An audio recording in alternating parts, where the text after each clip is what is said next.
Tech listeners, I'm your host this week, Hayley Levene. This is the podcast where we tackle some of the trending topics, ideas and best practice in health and social care. This week we're back with Thomas Porteus, founder of iatro. iatro, we'll talk a little bit, we've already talked about it in the last episodes, but if you didn't catch that, please go back and watch it because there's some really interesting information all about patient communication, practice websites and what primary care can do to improve. But we do have some more questions for Tom today, so thank you for joining us again. Thank you very much. Onto your business anyway. You've done amazingly well. Founded in 2019, was it? Yeah. And already, how many awards are you on? Quite a few.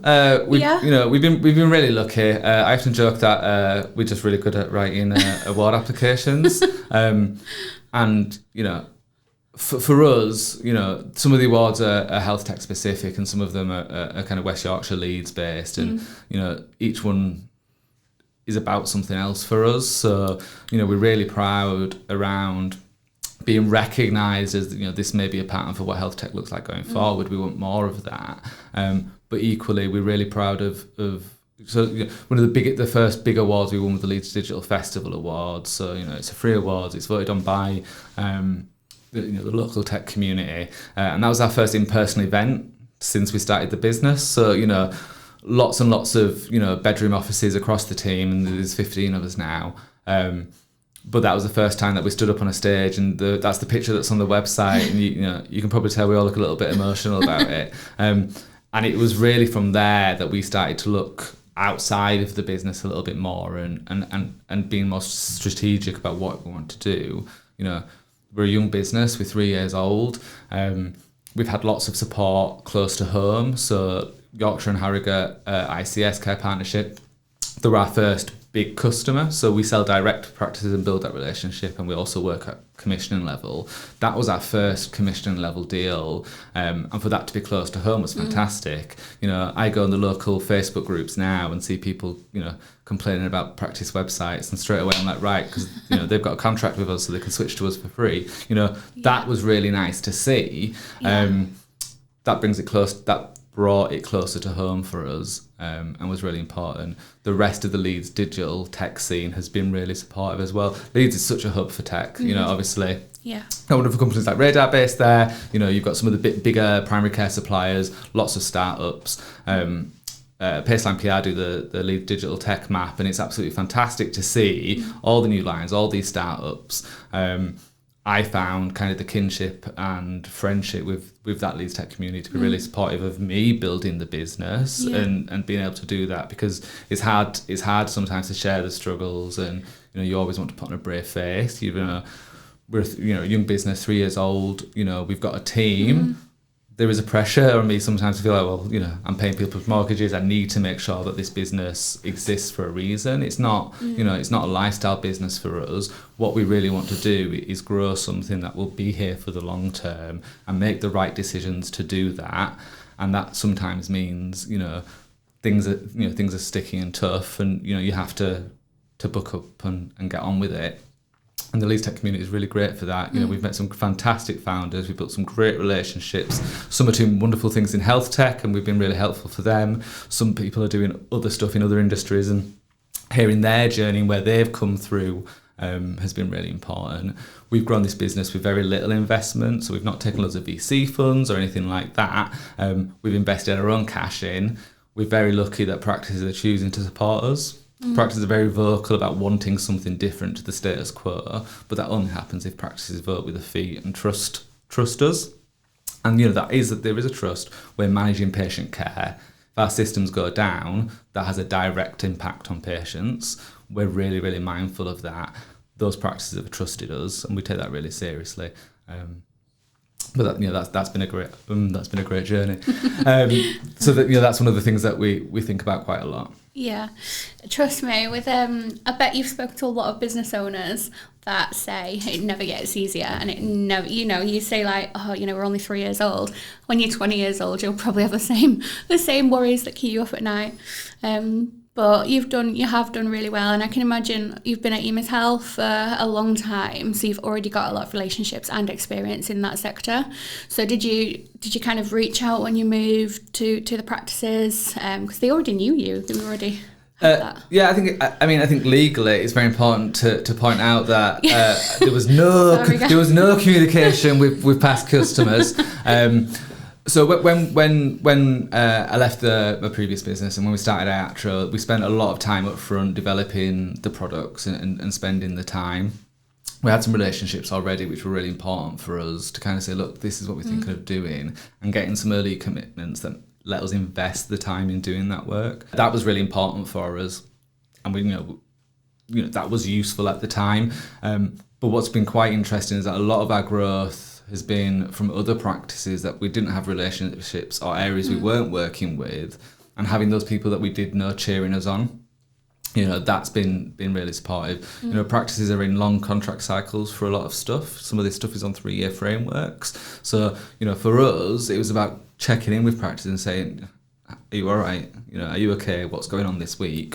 Is there an opportunity for us to help? That meant it was developing new systems sometimes, and sometimes that was just about saying, well, actually, we think these are the guys that you need to work with. So, we've maintained those relationships and we've grown those relationships, and that's great.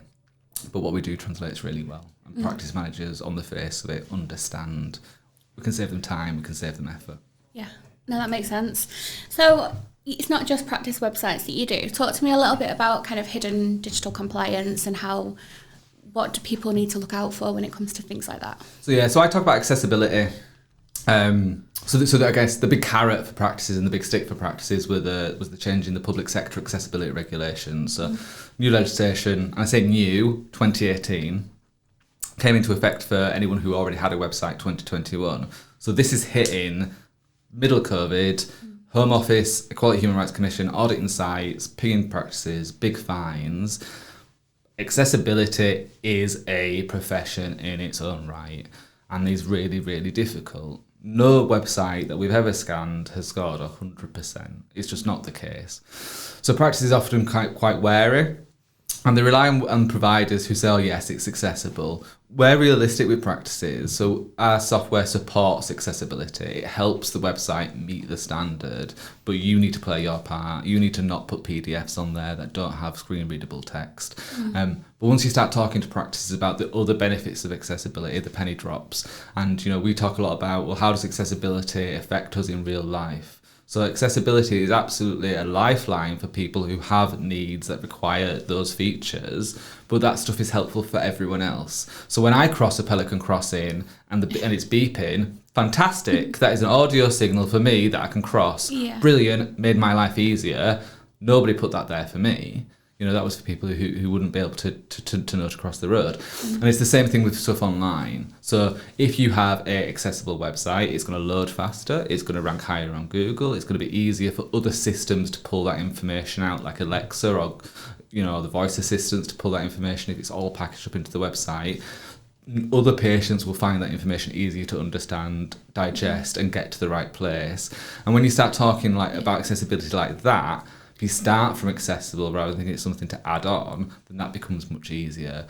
Practices, are in a unique position around accessibility because by the nature of the work they do, they're far more likely to come across someone who has profound accessibility needs. So we've done work with Microsoft, which was fantastic. So we've integrated their accessible reader tool.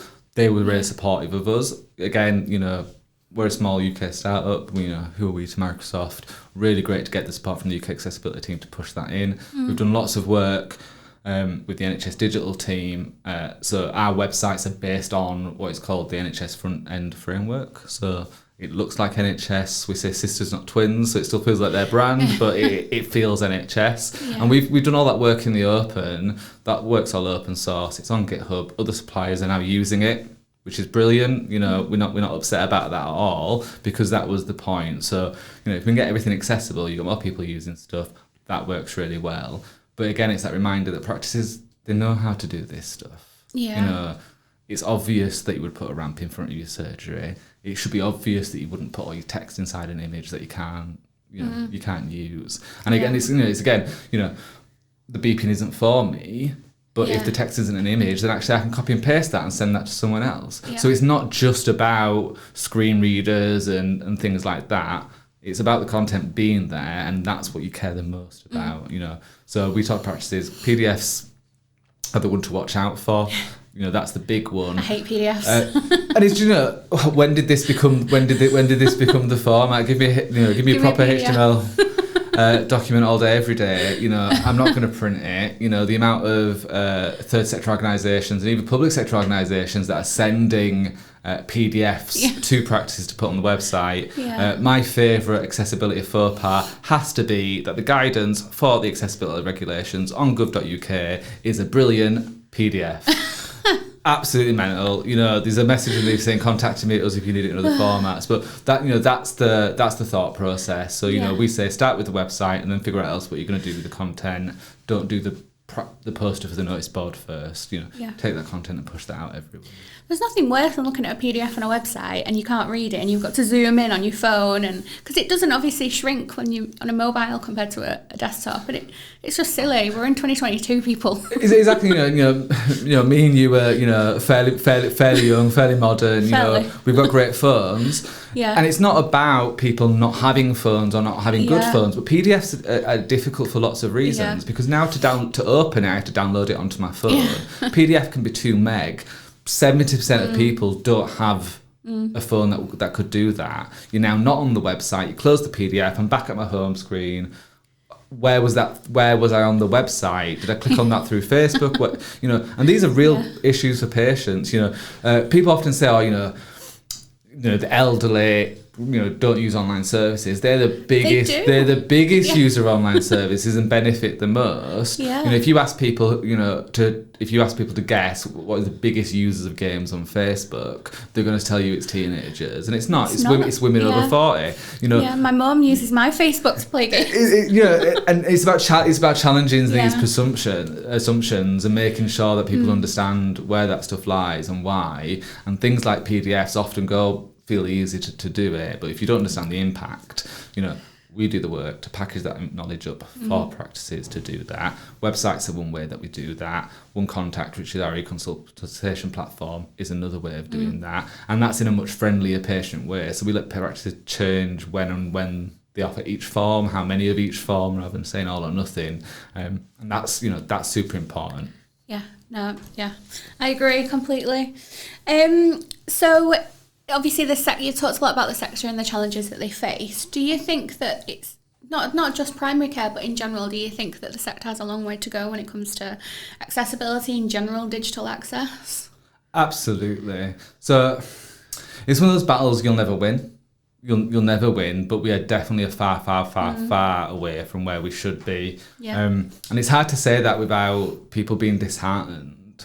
We're a long way away from that, but equally we're a long way away from that in the rest of society in general. So accessibility in general, we're only just now getting the British Sign Language Bill in Parliament because we've had someone do really well on Strictly. That's crazy. that something like that, which isn't necessarily a hidden accessibility need, is only now just being recognised to the point of legislation that we're going to have to use BSL. And we did some great work with a startup called Signly to get the BSL real language translation in the websites.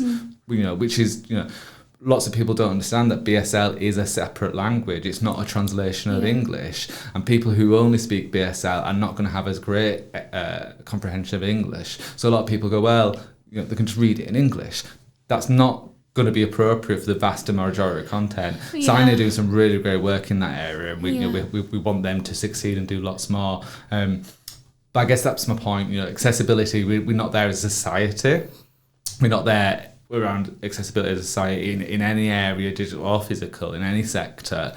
Healthcare probably has more of a focus on it than anywhere else for obvious reasons, but equally I think that puts them in a position to lead the way and model. There's some really great customers who really care about this stuff. So we're working with some PCNs across Manchester, really invested in that. Some of the work that we've done with RCGP and IGP actually as well, to be fair, around some of that stuff, really forward thinking. How do I get this information to patients? How do I get this information in different languages? How do I get it in different formats in a really easy to use way? And there's definitely best practice out there. We think that we can help push that forward. But again, we're doing that with other providers. So a rising tide raises all ships. Absolutely, the market wants it there, because actually, you know, if you're being a bit, tongue-in-cheek, you know, the more people who can use digital services, it's easy for those startups and those, you know, to go raise funding, because actually you can get the user adoption. So even if you don't take it from an altruistic point of view, you know, adoption is the name of the game for a lot of those companies. And if it's accessible, you're opening your market, you're getting more usage. So that's really the name of the game for us. You know, the more patients we can connect, whoever those patients are, super, super important for us. Do you have one particular example of a customer that you work with that's doing all this really well? I think because primary care is so busy, I don't think there's a single customer that's doing everything perfect. We've certainly got customers who are pushing the bar and really investing in that. So the work that we're doing with the PCNs across Manchester and Swinton, they're doing some really fabulous work around really thinking about that. There's some practices in London. Pardon me.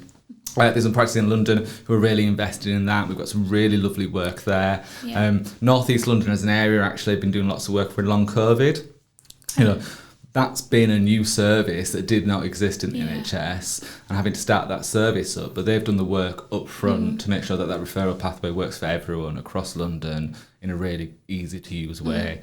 And I guess I'd be remiss if I didn't point out that close to home, you know, the Leeds CCG, the West Yorkshire CCGs, and the wider ICS, led by, you know, there's two really good federations locally, really, really care about that stuff. Certainly when it comes to language, certainly when it comes to Ukrainian refugees, really making sure that the work's done up front to support people rather than waiting for people to have issues. Nice, yeah. So to summarise, give me one piece sorry. Give our listeners one piece of advice to summarise everything you've said. I know that's really hard. So I don't think I've ever been asked to say one thing and managed it. So I think I'll do some advice for practices and some advice for patients. So I think, you know, practices and NHS organisations need to look at this. You know, you can't hide away from it, but it's also not scary and hard. So if there's one thing that they could go away and do today, would be to go speak to their website provider and say, I'm worried, are we okay? You know, start the conversation. The answer's either going to be yes or no. And if it's yes, great. And if it's no, it's not that difficult. There's lots of help out there. For patients, I would say go and look at the digital tools that are available for you and share your thoughts. Providers need to know what's working and what's not, and your GP needs to know. It's not about saying go and complain. It's about saying this is what was useful for me, this is what's not. Practices everywhere in the UK are doing engagement at the moment. PCNs are forming as new organisations. They're doing engagement. You will be getting surveys through from practices. Make sure you give that feedback, because the people who are having a negative experience are absolutely going to do that. So we need the good news stories to help practices understand what is working well. I do not want a situation where my own practice stops offering some of the services they do. I moved during the pandemic. I'm in a new practice. I picked that practice very intentionally because I knew I could get online access to my records. I knew I could get e-consultations 24/7 a day. That has made a massive difference to my ability to access that stuff. Yeah, no, definitely. Well, thank you. I've got one more question for you. Now, this question's a bit of fun. So this is our What the Health Tech moment. What this means is you need to tell me a story, a weird and wonderful story that has happened to you in the health and social care world. If you can't think of anything weird and wonderful, then anything that's been life-changing, just something that stood out to you, whether funny or just a wow moment. I think Panorama and Daily Mail articles aside, I think the vast majority of GPs are wonderful, very intelligent people. I do have a really poignant memory from earlier on in my career. So my background, I've worked in health tech forever, but one of the things I used to do was IT support. So the IT crowd, turn it on a get level support. My favourite ever call I got from a practice was saying everything on the screen's rotated. Half an hour later, tried everything, changed all the settings, we remoted on, could not figure out what's going on. In the end, we asked them to physically rotate them on 90 degrees so that the power button was back in the correct place and everything was fine. And for me, it's horses for courses. I am fantastic at IT. They're much better at diagnosing medical conditions. Probably didn't notice that the screen was physically on its side, but we got there in the end, and But yeah, it's a fond memory. The other IT support thing that we often do is, it's not nice to tell people to unplug it and plug it back in again. People go, I'm a trained medical professional. Why would I need to do that? I'm telling you it's not working. So often what I would say is, sometimes dust can work its way into the connector. So if you like to, unplug it, blow it back in, and plug it back in, it'll probably be okay. 9 times out of 10 it was. The amount of people who would say there was tons of dust in there. I'm absolutely sure there was. You just let it happen. I like that. Oh, I can't stand it when you speak to someone on the phone and you're like, I should have done that. I know that you're going to say this to me, and why? Anyway. You think it's bad? You think it's bad for a layperson when I have to call BT and get my internet, and they're just like, True. You're going to run me through the checklist. I've done all this, but you just got to do it and come out the other side. Yeah, well, that's advice from Tom. Thank you so much for coming today. It's been really, really good to see you. Thank you very much. Yeah, you've given us some great advice, so thank you for that. Next week, we are speaking to Sarah Adams. She's project manager at Radar Healthcare. Been here for 4 years, and for the last 4 years, she's been working with our partners to help them achieve successful implementations. So I'm sure there'll be lots of really exciting stuff to come from that. Don't forget to rate and subscribe wherever you get your podcast. And if you've got any questions for us, our guest, Thomas, then please email whatthehealthtech@radarhealthcare.com. Thank you.